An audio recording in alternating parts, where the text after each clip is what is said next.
Shifting focus now to Iran, a lot happening there. It's placed its armed forces on the highest level of alert, in fact, as the violence linked to the ongoing protests coincides with renewed fears of a wider regional confrontation.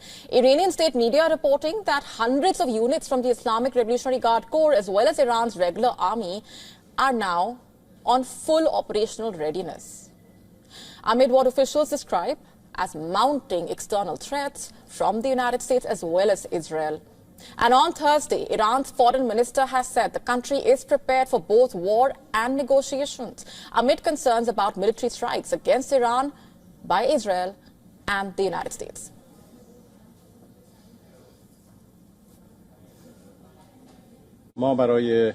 We are fully prepared for any situation. We don't want war, but we are ready for war. We are also ready for negotiations, but only negotiations that are based off mutual interests and respect.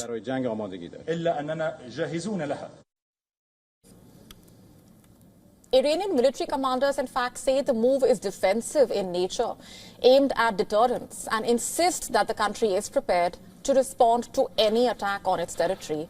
At the same time, Iran is grappling with nearly 2 weeks of massive nationwide protests.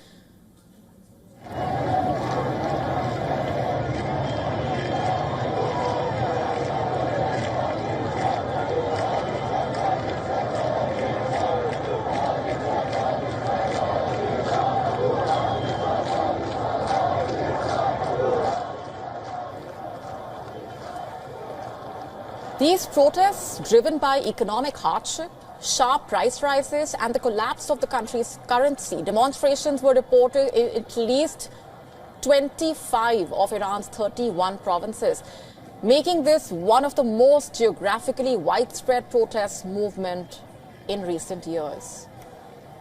On Wednesday, new protests were reported in several parts. There were protests in Tehran's Shemiran district and also in the Gulf port of Bandar Abbas. Protesters were heard chanting slogans calling for economic relief, political reform and greater freedom. Because of the scale of the demonstrations, questions have now emerged on whether this is the most serious challenge to Iran's Islamic regime.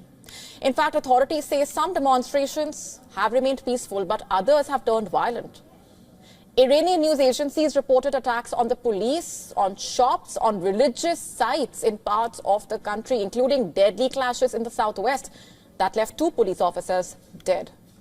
Dozens injured.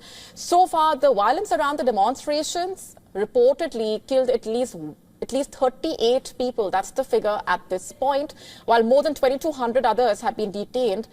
The president, Masoud Pezeshkian, earlier publicly urged restraint, remember. According to the state media, he has ordered security forces not to crack down on the demonstrators, drawing a distinction between peaceful protesters and what authorities describe as armed rioters. His office saying law enforcement has been instructed to avoid excessive force while protecting public order and critical infrastructure. But then even as the regime calls for calm at home, Iran's military leadership is warning against pressure from abroad.